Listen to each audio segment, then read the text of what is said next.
সাবজেক্টের প্রতি ভালোবাসা থাকতে হবে। যদি সেটা থাকে তাহলে you can do anything in your life or এই এডুকেশন লাইফ। শুরু থেকে জানতাম জাস্ট লেগে থাকতে হবে, কনসিস্টেন্সি। ফলাফল যা হওয়ার হোক, আমি আমার বেস্টটা দিব।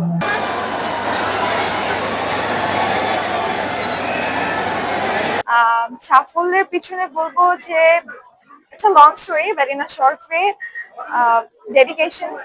আপনার হচ্ছে সাবজেক্টের প্রতি ভালোবাসা থাকতে হবে। যদি সেটা থাকে তাহলে you can do anything in your life or এই এডুকেশন লাইফ। সব থেকে বেশি মনে করবে হচ্ছে আমার ফ্রেন্ডসদের, আলিফ, সঞ্জনা এন্ড লাম। লাইক আমরা the 4 from 44 batch, we enjoyed a lot. And আমাদের library, of course, I loved the place. It was a place যে অ্যাকচুয়ালি স্টুডেন্টদেরকে তাদের টিচারদের কাছাকাছি রাখতে সাহায্য করে। এন্ড আমার waiver system and scholarship was really helpful for me. আমি মিডল ক্লাস ফ্যামিলি থেকে বিলং করি and I wanted to bear all the expenses by myself. So আমি যখনই হচ্ছে 4 out of 4 পেতাম, আই গট 50% স্কলারশিপ। সো এটা দিয়ে আসলে আমার পড়াশোনা আমি এই পর্যন্ত শেষ করতে পেরেছি।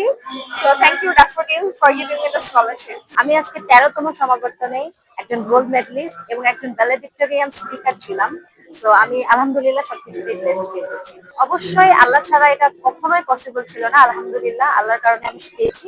এবং দ্বিতীয় যদি আমি কাউকে থ্যাংক ইউ জানাই বা থ্যাংক ইউ কম হয়ে যায়, সেটা হচ্ছে আমার বাবা। আমার সব জায়গাতে আমার বাবা আমাকে সাপোর্ট করেছে এবং আলহামদুলিল্লাহ আমার আম্মু আমাকে অনেক সাপোর্ট করে, আমার ফ্যামিলির সবাই সাপোর্ট করে এবং তারা আজকে এখানে এসেছে এবং তাদেরকে আমি এত ভালো একটা দিন উপহার দিতে পেরেছি আলহামদুলিল্লাহ করে। ভালো রেজাল্ট করার একটা টেকনিক্স হচ্ছে আমি সবসময় দুইটা স্ট্র্যাটেজি ফলো করি। একটা হচ্ছে আমি আমার ক্লাসের সব পড়া আমার নলেজের জন্য আমি পড়ি এবং জানার চেষ্টা করি যে আসলে কি, এবং এরপরে যেটা করি যে মার্কিং এর দিক থাকে একটা পরীক্ষার টাইমে আমি খুব মনোযোগ দিয়ে পড়ি যেন আমার মার্কস ভালো আসে। মেডেল পাওয়ার অনুভূতি ভাষায় প্রকাশ করা যাবে না, কারণ আমরা 4000 স্টুডেন্ট এই সমাবর্তন দিচ্ছি, তার মধ্যে আমরা 12 জন মাত্র গোল্ড মেডেল পাচ্ছি। তাই এটা একটা স্পেশাল ফিলিং এন্ড আমি গ্রেটফুল আমার টিচার্স এন্ড প্যারেন্টস এর কাছে, এন্ড তাদের জন্য আমি আজ এত দূর আসতে পেরেছি। আমি আমার এই গোল্ড মেডেলটা আমার মাকে ডেডিকেট করতে চাই, কারণ আমার মা সব সময় আমার পড়াশোনায় আমাকে হেল্প করেছে এন্ড ইন্সপায়ার করেছে। আমি পাবলিক ইউনিভার্সিটিতে চান্স পাইনি, বাট আমার মা সব সময় চাইতেন আমি আমার পছন্দের সাবজেক্টে, সেটা যে কোনো ইউনিভার্সিটি হোক, পড়ি। এন্ড সে আমাকে ড্যাফোডিলে ভর্তি করেছে এন্ড আজকে আমি তার জন্যই শুধুমাত্র গোল্ড মেডেলিস্ট। অনুভূতি আসলে মুখে প্রকাশ করার মতো না, কারণ হচ্ছে যে 4 বছর যে এন্টার জার্নিটা ছিল এটা খুবই স্মুথ ছিল না এরকম বলবো না। এটা খুব অনেকটা আপস এন্ড ডাউনের মধ্যে দিয়েছিল। অনেক স্ট্রাগলের পর এই সম্মানটা অর্জন করতে পেরেছি আমি। তো আমি অলরেডি বলেছি যে আমি মাল্টিমিডিয়া ডিপার্টমেন্টে পড়াশোনা করেছিলাম এন্টার জার্নি। তো এই আমাদের ডিপার্টমেন্টের যে বিষয়টা ছিল যে আমাদের যে কোর্স ওয়ার্ক গুলা প্রজেক্টটা হচ্ছে প্রজেক্ট বেস। তো যখন আমরা পরীক্ষার জন্য প্রজেক্ট তৈরি করতাম বিভিন্ন, যেমন বিকাশের জন্য আমরা প্রমোশনাল ব্যানার, দেন হচ্ছে গার্নিয়ার জন্য আমরা 3D অ্যানিমেশন সহ আরো বিভিন্ন ধরনের রিলেটিভ যেগুলা প্রোডাক্ট অ্যানিমেশন সহ আরো বিভিন্ন ধরনের আমরা কাজ করতাম যেগুলা হচ্ছে মিনিংফুল ছিল। এই কাজগুলো করতে আমাদের অনেক সময় লাগতো। দেখা যাচ্ছে যে আমি আজকে সন্ধ্যায় কাজ করতে বসছি, আগামীকাল সকাল 10টায় সেই বসা থেকে উঠে দেন আমরা পরীক্ষা দিতে আসছি ফাইল সাবমিট করার জন্য। তো এন্টার জার্নিটা আমরা কিন্তু পুরো সারা রাত জেগে হচ্ছে কাজ করতে হয়েছে। ইভেন এটা খারাপ বলবো না, অনেক কিছু শিখতে পেরেছি, অনেক প্রবলেম ফেস করেছি এবং প্রবলেম কিভাবে সলভ করতে হয় সেই বিষয়টা জানতে পেরেছি। ওভারঅল সবকিছু মিলে একটা গুড এক্সপিরিয়েন্সের মধ্যে দিয়ে আমরা পার করেছিলাম। আমি এই সফলতার উৎসর্গ প্রথমে করছি আমার পরিবার। যদি আরো স্পেসিফিক ভাবে করতে চাই, আমি আমার বড় ভাইকে উৎসর্গ করতে চাই, যার মোটিভেশন এন্ড যার ফিনান্সিয়াল সাপোর্ট আমাকে আজকে এই পর্যায়ে নিয়ে আসতে সহযোগিতা করেছে। যখন স্টেজে উঠতেছিলাম তখন আর কি অনেক 4 বছরের বিগত যে কষ্টগুলা ছিল ওগুলোর কথা মনে পড়তেছিল, যে না কিছু একটা পেয়েছি ওইগুলোর পরিবর্তে আর কি। স্মৃতি বলতে ভাইয়া ঝড় ছিল, বৃষ্টি ছিল, কোনো কিছু মিস না দিয়ে ক্লাস করা লাগতো, অ্যাসাইনমেন্ট প্রতি রাতে অ্যাসাইনমেন্ট, প্রেজেন্টেশন এবং সবকিছুই ছিল। স্পেশালি পরীক্ষার আগের রাতগুলো অনেক মনে পড়তো যে কি আসবে পরীক্ষায়, কি না দিতে পারবো, কি দিতে পারবো। এই জন্য সর্বপ্রথমে আল্লাহকে শুকরিয়া আদায় করবো যে আলহামদুলিল্লাহ আল্লাহ আমাকে এই পর্যায়ে নিয়ে আসছে, এবং তারপর আমার বাবা মা এবং আমার স্পেশালি একজনকে থ্যাংক ইউ না বললেই না, আমার সুপারভাইজার, আমাদের ভাইস চ্যান্সেলর স্যার। উনি আমার থিসিস সুপারভাইজার ছিলেন এবং উনি আমাকে অনেক হেল্প করছে। ওনার প্রত্যেকটা ক্লাস একটা ডিগ্রির মতো বলতে গেলে। এই ডিপার্টমেন্ট হিসেবে আমাকে চুজ করা হয়েছে কারণ আমি এটার পিছনে অর্জন করার পিছনে অনেক আমার সাকসেস ছিল। অনেক কষ্ট, অনেক পরিশ্রম, অনেক ধৈর্য, তারপর অদম্য পরিশ্রমের মাধ্যমে এটা হয়েছিল। লাইফে চলতে গেলে অনেক দুশ্চিন্তা, স্ট্রেস, ডিপ্রেশন ছিল, তাও কখনো হার মানিনি, কারণ এটা পাওয়ার জন্য আমাকে সর্বোচ্চ চেষ্টা করা হয়েছে। সেই সন্ধ্যার ক্যাম্পাসের আড্ডাগুলো, আমরা কাঠতলায় অনেক গান বাজনা করতাম, তারপর বনমায় অনেক বসে থাকতাম, ফুড কোর্টে আমরা দুপুরের সময় খেলাধুলা করতাম, কার্ড খেলতাম, চায়ের দোকানে আড্ডা দিতাম বাসতলা। আমি যখন ইউনিভার্সিটিতে ভর্তি হই, আমার পাবলিকও চান্স হয়েছিল, কিন্তু আমি ওখানে পড়ালেখা স্টাডি করিনি, কারণ আমার স্বপ্ন ছিল আমি টেক্সটাইল ইঞ্জিনিয়ার হবো। তো এখানে আমি টেক্সটাইল পাইনি, তাই আমি এটা কন্টিনিউ করিনি। কিন্তু ড্যাফোডিল দেখলাম যে এটা আমার বড় ভাইরও করেছে, তো ওইখান থেকে আমি ওদের অনুপ্রেরণায় আমি ড্যাফোডিলে ভর্তি হই। তারপর আমি অলমোস্ট 45% ওয়েবার পাই। তো আমার রেজাল্ট ভালো রাখার কারণে আমি আরো কিছু এক্সট্রা ওয়েবার পাইতাম। তো সব মিলে এটা আমার জন্য বেস্ট হয়েছিল।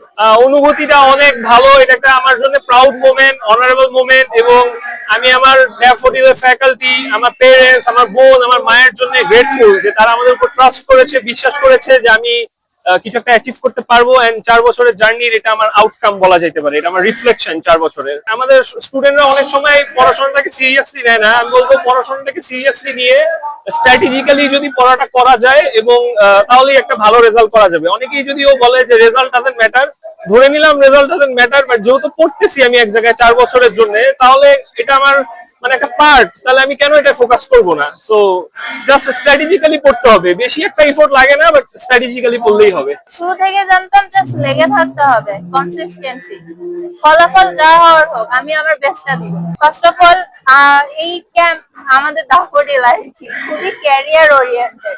ইন্ডাস্ট্রিতে যাইতে হলে ইন্ডাস্ট্রিতে যেতে পারবা। আমার যেমন রিসার্চ ফিল্ড, তো আমি এইদিকে আমার নলেজ একটু। রিসার্চে যেমন আমাদের অনেক ল্যাব আছে, অনেক সেক্টরে ল্যাব আছে। সো যেই ডোমেনে আমি কাজ করতে চাই সেই ডোমেনের জন্য আলাদাভাবে রিসার্চ ল্যাব আছে। তো এই দিক থেকে খুবই হেল্পফুল, তারা রিসার্চে খুবই তাদের ইন্টারেস্ট। আর আমাদের ফ্যাকাল্টির প্রত্যেকটা ফ্যাকাল্টি আই থিঙ্ক রিসার্চ করে, আর এমন না যে আচ্ছা জব এই কারণে করতে হবে, তাদের লিটারাল তাদের ইন্টারেস্টই এইটা। যেমন আমার সুপারভাইজার, তার হবি রিসার্চ পেপার পড়া, রিসার্চ পেপার লেখা, এগুলা নিয়ে। মানে কাজ এই কারণে কাজ বলে না, তার যদি লেজার টাইম পায় সে ওই পেপারই পড়বে। তো তাদেরকে দেখে ইন্সপায়ার হয়। খুবই এক্সাইটেড লাগছে, এবং আমি এত দূর আসতে আসলে অনেক কাঠখড়ি পোড়াতে হয়েছে যদি সত্য করে বলতে চাই। তো আমার যেহেতু স্ট্রাগল ছিল, কষ্ট ছিল, তো এই জন্য আসলে প্রাপ্তিটা আরো অনেক বেশি স্যাটিসফাই। সব থেকে বেশি স্মৃতি মনে পড়বো সেটা হচ্ছে যে আমার ফ্রেন্ডদের সাথে কাটানো মুহূর্ত গুলা। এন্ড সব থেকে বেশি মানে যে মোমেন্টটা মিস করবো সেটা হচ্ছে ফুটসালে আমি অনেক খেলাধুলা করতাম, মানে এই মাঠের ঘাসগুলোকে আমি খুব মিস করবো।